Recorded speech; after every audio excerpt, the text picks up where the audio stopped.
नमस्कार, आप देख रहे हैं एक्सप्रेस न्यूज भारत और मैं हूं आपके साथ मानसी। बड़ी खबर पर चर्चा करने के लिए और आज की बड़ी खबर, लेकिन बड़ी खबर बताने से पहले आपको थोड़ा सा इंट्रोडक्शन दे देते हैं कि आपको हम लगातार 2 से 3 दिन से जिक्र कर रहे हैं कि डीवाई चंद्रचूड़ का रिटायरमेंट हो गया है। और आज आपको बता दें कि संजीव खन्ना जो नए सीजेआई हैं, आज उन्होंने शपथ ग्रहण करने के बाद अपना पदभार ग्रहण कर लिया। देखिए, संजीव खन्ना ने पहले भी कई बड़े ऐतिहासिक फैसले दिए हैं जिनको याद रखा जाएगा और उनसे उम्मीदें लगाई जा रही है कि ऐसे ही वो आने वाले अपने कार्यकाल में ऐतिहासिक फैसले दें जो जनहित में हो, जो जनता के हित में वो अपने फैसले देंगे। लेकिन आपको बता दें कि इसमें सबसे बड़ी दिलचस्प बात यह है कि संजीव खन्ना ने पदभार ग्रहण करते ही एक बड़ा फैसला सुना है। दिल्ली सरकार को फटकार लगाई है और उनको नोटिस जारी किया है कि आप 25 नवंबर तक अपनी पूरी रिपोर्ट बनाकर हमें सौंपे। अब आप सब सुन रहे होंगे कि रिपोर्ट बनाकर सौंपे, दिल्ली सरकार को फटकार लगाई गई है। लेकिन दिल्ली सरकार अगर हटा दे तो बात फिलहाल दिल्ली की हो रही है और जैसा ही दिल्ली का जिक्र आता है तो सभी को समझ आता है कि फिलहाल दिल्ली यानी कि राजधानी की क्या हालत चल रही है। AQI वहां पर 400 के पार पहुंचा हुआ है। लेकिन इस बार बताया जा रहा है कि NCR या फिर हरियाणा, पंजाब में पराली जलाने के मामले कम हुए हैं। लेकिन उसके बाद भी ऐसा क्या हुआ कि दिल्ली का AQI कम होने का नाम नहीं ले रहा।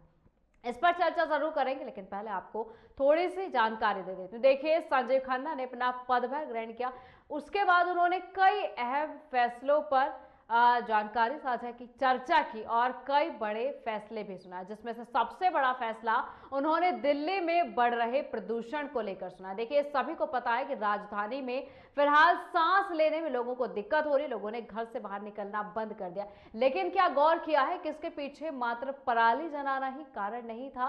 इसके पीछे कारण था सुप्रीम कोर्ट ने पटाखों पर पूर्णतया प्रतिबंध लगाया था। लेकिन उसके बाद भी दिल्ली में पटाखे जले, दिवाली पर जोरों शोरों से पटाखों की आवाज सुनाई दी, जिसमें कई तरीके की हानि हुई। हानि सबसे बड़ी यह हुई कि दिल्ली में प्रदूषण लगातार अपने चरम स्तर पर पहुंच गया। इंसान ही नहीं, पशु पक्षी जानवरों को भी दिक्कत होने लगी। उसी को फटकार लगाते हुए सुप्रीम कोर्ट ने दिल्ली सरकार को फटकार लगाकर कहा कि जब हमने पटाखों पर प्रतिबंध लगाया था तो दिल्ली में पटाखे जले कैसे? आपने सिर्फ कच्चा माल जब्त करके दिखाया, पटाखों पर प्रतिबंध नहीं लगाया गया। हमने कहा था कि पटाखों का निर्माण भी नहीं होगा, लेकिन उसके बाद भी पटाखों का निर्माण हुआ और यहां तक कि पटाखे जलाए गए और कई ऐसे नोटिस भी जारी किए। उन्होंने कहा कि 25 नवंबर तक, DGP को भी नोटिस जारी किया गया है कि 25 नवंबर तक हमें पूरी रिपोर्ट चाहिए और पटाखों पर अस्थायी प्रतिबंध नहीं, स्थायी प्रतिबंध लगाना चाहिए। उसके बाद उन्होंने पराली का जिक्र भी किया। उन्होंने कहा कि पराली जलने के मामले भले ही कम हुए हो, कम फीसद भी इस बार रिकॉर्ड किए गए हो, लेकिन हालात, लोग सांस नहीं ले पा रहे। लेकिन इस बड़े मुद्दे पर चर्चा करेंगे। जैसे मैंने पहले भी जिक्र किया कि संजीव खन्ना ने पहले भी कई बड़े अहम फैसले सुनाए और अभी ये उम्मीद लगाई जा रही है, लोग कह रहे हैं कि अभी भी वो जनता के हित में फैसले सुनाएंगे। लेकिन फिलहाल बात दिल्ली की हो रही है, क्या मात्र पराली जलाना प्रदूषण को बढ़ावा देना है या फिर पटाखे जले, वो भी कहीं ना कहीं कारण माना जा रहा है। और एक सबसे अहम बात जो सुप्रीम कोर्ट ने अपना फैसला सुनाते हुए, सुप्रीम कोर्ट ने कहा कि दिवाली हिंदू के लोग मनाते हैं, इससे ये साफ नहीं हो जाता कि कोई धर्म किसी प्रदूषण को, किसी भी तरह के प्रदूषण को बढ़ावा दे रहा है। दिवाली भले हिंदू के लोग मनाएं, लेकिन ये उनको भी अधिकार नहीं है कि वो प्रदूषण फैलाए, यानी कि कोई भी धर्म प्रदूषण को बढ़ावा नहीं देता। और इस बड़े मुद्दे पर चर्चा करेंगे अपने डायरेक्टर इफ्तिकार त्यागी के साथ। और बड़े मुद्दे पर चर्चा करने के लिए हमारे डायरेक्टर इफ्तिकार त्यागी हमारे साथ जुड़ चुके हैं। सर, सबसे पहला सवाल, अपना पदभार ग्रहण करते ही संजीव खन्ना ने बड़ा ऐतिहासिक और कई अहम फैसला, बहुत बड़ा अहम फैसला सुनाया। क्या कुछ मायने निकाले जा रहे हैं? दिल्ली सरकार को फटकार लगाई है कि आप प्रदूषण की स्थिति देखिए, उसके बाद भी पटाखों पर प्रतिबंध नहीं लगाया गया। जी बिल्कुल, देखिए अभी मानसी कुछ दिन पहले ही दीपावली का त्योहार हुआ है और सुप्रीम कोर्ट की पहले से गाइडलाइन थी, पहले से सुप्रीम कोर्ट के स्पष्ट दिशा निर्देश थे कि आप प्रदूषण पर आप रोक लगाइए और बाकायदा एक आदेश भी जारी किया गया था दिल्ली पुलिस के लिए, दिल्ली सरकार के लिए।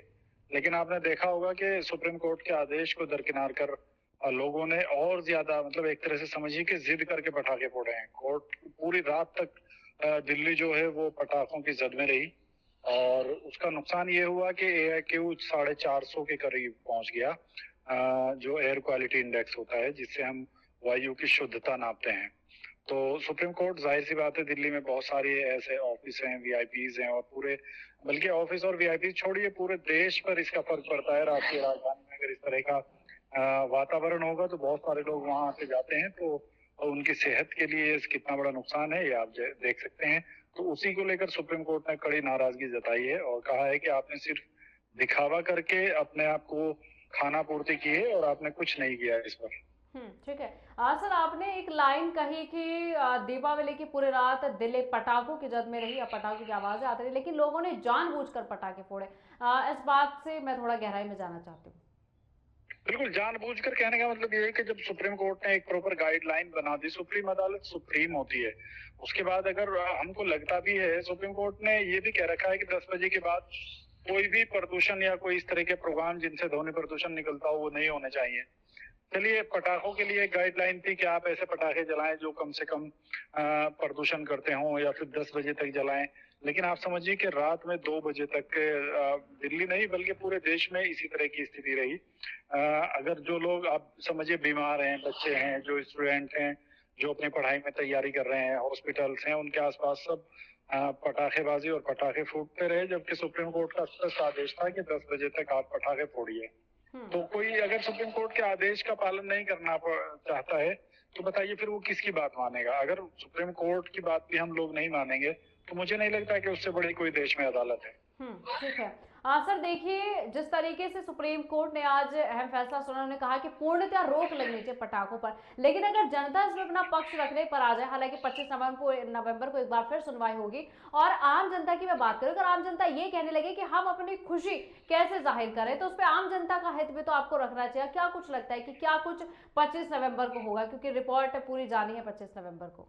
नहीं, उसमें ये है कि देखिए, सुप्रीम कोर्ट, सिर्फ सुप्रीम कोर्ट को प्रदूषण से परेशानी नहीं है, वो आम जनता के हित के लिए ही सुप्रीम कोर्ट कह रहा है। आम ही जनता बीमार होती है, आम आदमी को ही तो सेहत जो खराब होती है वो आम आदमी की भी होती है। ऐसा नहीं कि सुप्रीम कोर्ट के जजेस की सेहत खराब हो रही है। तो सुप्रीम कोर्ट का जो फैसला है वो आम आदमी के हित को लेकर ही है। ठीक है, लोग कहते हैं आज, बल्कि सुप्रीम कोर्ट ने एक और बहुत अहम टिप्पणी की। सुप्रीम कोर्ट ने कहा कि कोई भी धर्म प्रदूषण को बढ़ावा नहीं देता, तो आप इसको धार्मिक आधार बनाकर क्यों इस तरह की चीजें कर रहे हैं कि जिससे पूरा प्रदूषण, पूरे देश में प्रदूषण फैल रहा है। खुशी जाहिर करने के लिए है कि हाइजेनिक पटाखे हैं या और तरह के पटाखे हैं जो जिनसे प्रदूषण नहीं होता है, उस तरह के भी पटाखे आते हैं। लेकिन उस चीज को दरकिनार कर सीधे, आपने देखा होगा, आप जहां भी होंगे, जो उस वक्त आपने भी देखा होगा कि पूरी रात पटाखे फूटते रहे। अब अगर 400 या 500 AQI होता है तो उसका नुकसान किसको होगा? जो भी सांस लेगा वहां, वो किसी व्यक्ति विशेष को नहीं होगा, वो किसी वीआईपी या नॉर्मल आदमी को भी इतना ही होगा, वो किसी धर्म के आदमी को नहीं होगा विशेष के, वो सबको होगा। सबको, अगर हवा जहरीली होगी तो उसका नुकसान सबको होगा। ठीक है। सर, इसमें दिल्ली सरकार का भी एक बड़ा फेलियर निकलकर सामने आ रहा है। हालांकि सुप्रीम कोर्ट ने दिल्ली सरकार को भी कड़ी फटकार लगाते हुए कहा है कि आपने क्यों ध्यान नहीं दिया, आपने क्यों घोषणा इसकी जो है अंत में की, लेकिन दिल्ली सरकार जैसे ही चेंज होता है मुख्यमंत्री, तो कई और तरीके की एकदम दिखावा किया जाता है कि देखिए पानी आएगा, साफ सफाई होगी। दिल्ली सरकार के फेलियर को लेकर क्या कुछ कहेंगे? देखिए, बिल्कुल इसमें सीधे सीधे दिल्ली सरकार का फेलियर है। और हालांकि सुप्रीम कोर्ट ने सिर्फ दिल्ली सरकार नहीं, राष्ट्रीय राजधानी क्षेत्र के जितने राज्य हैं, चाहे यूपी हो, चाहे हरियाणा हो, राजस्थान हो, उन सबको भी कड़ी फटकार लगाई है। उन सब से भी रिपोर्ट मांगी है कि आप लोगों ने क्या किया। और दिल्ली सरकार का तो पूरा तरह से फेलियर है। दिल्ली सरकार को तो आपने देखा ही होगा, अल्फनामा दाखिल करने के आदेश दिए हैं, क्योंकि सुप्रीम कोर्ट का मानना यह है कि सिर्फ खानापूर्ति की गई। अगर वो चाहते तो सब जगह पटाखे बिके, वो नहीं। उन्होंने कहा था लाइसेंस धारक लोग पटाखे बेचेंगे, घनी आबादी में पटाखे बिके, और उसके बाद उनको फोड़ा गया। तो सुप्रीम कोर्ट की नाराजगी जो है वो पूरी तरह जायज है। और हम उस देश में रहते हैं अगर जो लोकतांत्रिक व्यवस्थाओं पर चलता है, तो लोकतंत्र में सुप्रीम कोर्ट सर्वोपरि होता है। तो अगर हम सुप्रीम कोर्ट की बात नहीं मानेंगे और अपनी धार्मिक मान्यताएं सामने लाएंगे, तो कहीं ना कहीं इसका नुकसान ऐसा नहीं कि सिर्फ सुप्रीम कोर्ट को है, आम आदमी को भी इसका बहुत बड़ा नुकसान है। हवा, सांस, शुद्ध हवा सबके लिए जरूरी है, सिर्फ जजेस के लिए नहीं, मेरे और आपके लिए भी जरूरी है। ठीक है सर, आखिरी सवाल यागी जी आपसे, आखिरी सवाल ये है कि देखिए, पटाखों पर चलिए बात की गई, फटकार लगाई गई, हलफनामा दाखिल करने को कहा गया, लेकिन पराली का जिक्र भी सुप्रीम कोर्ट ने किया। लेकिन अगर पराली पर ध्यान दिया जाए तो इस साल नहीं, ये साल दर साल से चलता आ रहा है कि एनसीआर के क्षेत्रों में, हरियाणा, पंजाब में पराली जलाई जाएगी, उसके बाद जीना जो मुश्किल है वो दिल्ली वालों का हो जाता है। क्यों सरकार नहीं सोचती कि पराली जलाई ना जाए, इसके कुछ और प्रबंध किए जा सके? इसको लेकर क्या कुछ कहेंगे? बिल्कुल, पराली जलाना भी उतना ही दुष्कारक है जितना पटाखे। पटाखे तो साल में एक बार फूट गए, त्योहार था, लेकिन पराली के लिए भी सरकार को कड़े कदम उठाने चाहिए और सरकारें इस पर कड़े कदम उठा रही है। हालांकि पराली जलाना अब थोड़ा कम हो गया है क्योंकि आसपास के क्षेत्रों में धान की खेती बिल्कुल कम हो गई है, लेकिन फिर भी पराली का अपना एक इफेक्ट पड़ता है और इस पर भी सुप्रीम कोर्ट की कड़ी नजर है। ठीक है सर, बहुत शुक्रिया आपका बड़े मुद्दे पर चर्चा करने के लिए और तमाम जानकारी हमें देने के लिए। देखिए, हमने चर्चा की कि क्या पराली जलाना, पटाखे जलाना या फिर और भी तमाम तरह की चीज इसमें शामिल हो जाती हैं, लेकिन जीना दुर्भर होता है सिर्फ दिल्ली वालों का, एनसीआर क्षेत्र वालों का। अभी भी फिलहाल आप देख सकते हैं, जहां भी आप जिस भी कोने से हमें देख रहे हैं, वहां कोने में रहते कम से कम सांस ले पाते हैं, लेकिन राजधानी की हालत अगर देखें तो लोगों का बाहर निकलना वहां पर मुश्किल हो चुका है, केवल और केवल प्रदूषण के चलते। देखिए, पराली जलाने को लेकर बात की, सुप्रीम कोर्ट ने पराली जलाने का जिक्र भी किया कि मामला कम हुए हैं, लेकिन अगर सरकार मामला कम होने पर नहीं, अगर पराली ही ना जलाई जाए, इसके कुछ और प्रबंध हो जाए, प्रबंध होने में अगर सरकार ये कह दे कि धान कटाई के बाद या उसके बाद जितनी भी पराली इकट्ठी होती है वो हम जब्त कर लेंगे, क्योंकि जैसे ही दिवाली आती है उसके बाद तुरंत पराली जलाना भी शुरू हो जाता है। दिल्ली वाले ना पटाखे जला पाते हैं, ना सांस ले पाते हैं। तो कुछ और बड़े अच्छे प्रबंध है जो किए जा सकते हैं। देखना होगा कि कब सरकार इस पर ध्यान देगी कि मात्र आप पराली जलाने को रोके नहीं, इसके कुछ प्रबंध भी किए जा सकते हैं। लेकिन फिलहाल तो बात पटाखों की हुई है, पराली की भी हुई है। अब देखना होगा कि क्या 25 नवंबर को सुनवाई होगी, क्योंकि 25 नवंबर को हलफनामा दाखिल हो जाएगा, रिपोर्ट पूरी तरीके से चल जाएगी कि क्या कुछ सुप्रीम कोर्ट के आदेश के बाद हुआ था। उसके बाद देखना होगा कि कितनी गिरावट दिल्ली के प्रदूषण में आती है। इस बड़ी खबर पर फिलहाल चर्चा इतनी।